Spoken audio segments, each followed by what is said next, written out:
Bonjour, je suis Didier Mazier et pour ce dernier épisode consacré pour l'instant aux animations SVG, j'ai préparé ce dessin que vous connaissez déjà, qui est basé sur une forme de chariot de supermarché. Nous avons réalisé ici un dessin qui est beaucoup plus grand que le chariot, donc qui va faire dans les 960 pixels.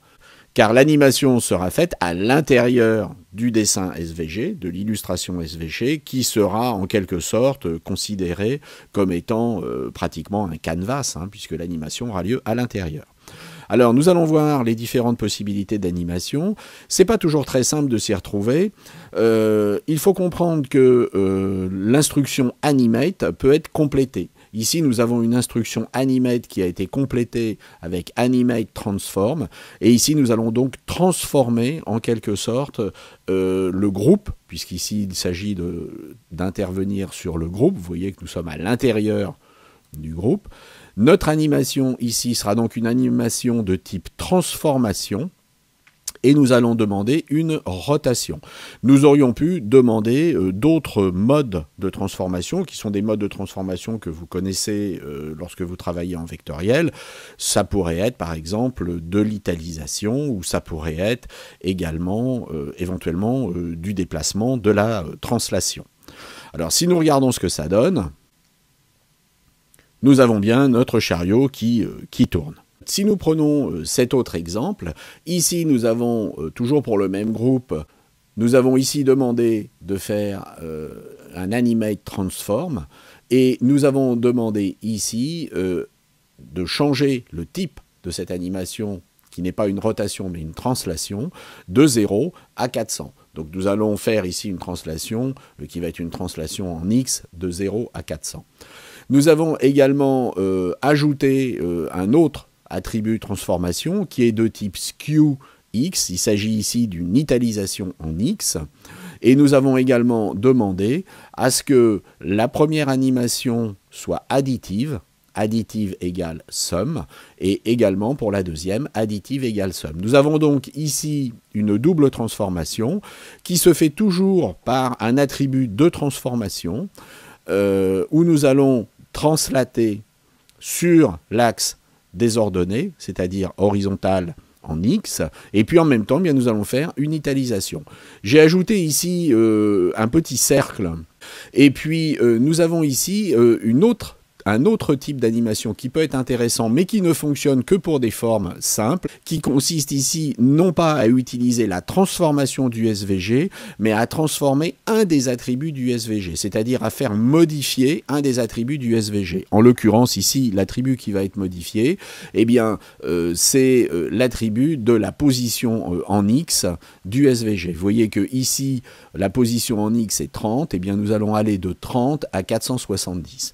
Nous allons donc voir ces deux animations simultanées, une animation avec un anim transform où il s'agit d'utiliser l'attribut de transformation du SVG, ça peut être de la taille, ça peut être de l'italique, ça peut être de la translation, et puis un autre attribut qui va permettre également de faire une autre forme de translation qui va jouer sur la variation d'un des éléments, d'un des attributs d'une forme. Vous voyez ici que le cercle se déplace, donc ce déplacement fonctionne. Vous voyez que le chariot est italisé et se déplace également, et donc que ces deux animations ici sont combinées. On peut préciser toutefois que nous avons ici utilisé un fill freeze et ici un fill remove. Il s'agit ici de décider de qu'est-ce que l'on va faire à la fin de la transformation. Donc ici, après que cette transformation ait été terminée, eh bien nous allons revenir à la position initiale. Alors que ici, nous restons dans la position terminale. Il s'agit ici du skew, c'est-à-dire de l'italique, et évidemment, une fois que l'italisation a été faite, eh bien elle restera toujours présente. Ici, si je recharge, vous voyez qu'on italise. Et puis, eh bien, l'italisation restera. Alors que si j'avais mis remove, eh bien, l'italisation recommencerait à chaque fois. Alors il y a également d'autres types d'animate, puisqu'on a vu qu'on pouvait animer en travaillant sur la transformation, on a vu qu'on pouvait animer en faisant varier un des paramètres, un des attributs d'une forme SVG. On a également des animates de type animate motion, où ici il s'agit directement d'animer un élément sur un chemin. Donc ici, vous voyez que on a pris l'ensemble des éléments qui se trouvent à l'intérieur du chariot et on a placé un animate motion. Et ici, on a demandé de gérer un chemin. Donc c'est un tracé en fait. Et donc nous avons ici opéré la position de départ. Un M qui signifie move, qu'il s'agit en fait du point de départ. Donc on a un move qui est à 10,50, puisqu'il s'agit de la position de notre chariot.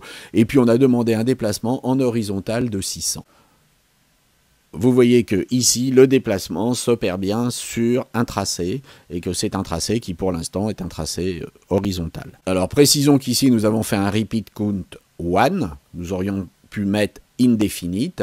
Si ici, par exemple, au lieu de préciser un déplacement horizontal, j'avais précisé simplement 600 et 200, le système aurait compris qu'il s'agissait bien entendu d'un horizontal et d'un vertical. Vous voyez qu'ici, on se déplace de 600 vers la droite et de 200 pixels vers le bas. Pour l'exemple suivant, j'ai utilisé ici une transformation que vous connaissez, qui est la transformation Animate Transform, et j'ai utilisé ici une transformation de type de l'échelle, et j'ai fait grossir en fait le panier de 1 à 2.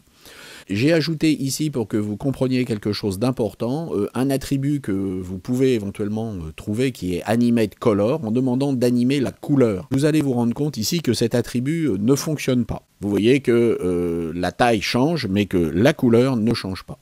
Il faut comprendre que certains attributs peuvent être ce que l'on appelle deprecated, c'est-à-dire en fait abandonnés, car ils ne sont pas considérés comme étant intéressants et on va fonctionner autrement. Alors comment on pourrait fonctionner pour faire varier la couleur? Eh bien j'ai un dernier exemple. On a simplement utilisé la fonction animate et là, il faut être honnête, quelque part, nous allons travailler avec l'animation d'un attribut et le type de cet attribut, ça va être le type d'attribut CSS. Donc quand j'ai dans mon titre annoncer que l'on animerait sans les CSS, quelque part c'est un peu faux.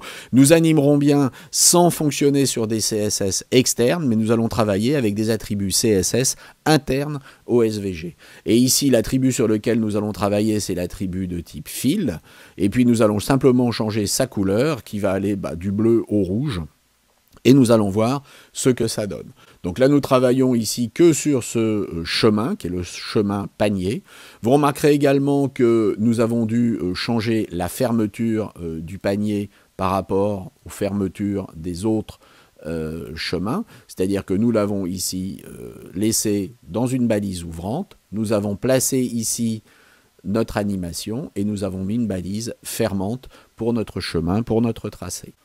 Nous voyons ici que la transformation sur la couleur s'opère très bien et que donc l'animation d'un attribut qui ne serait pas de type XML mais de type CSS à l'intérieur du SVG fonctionnera.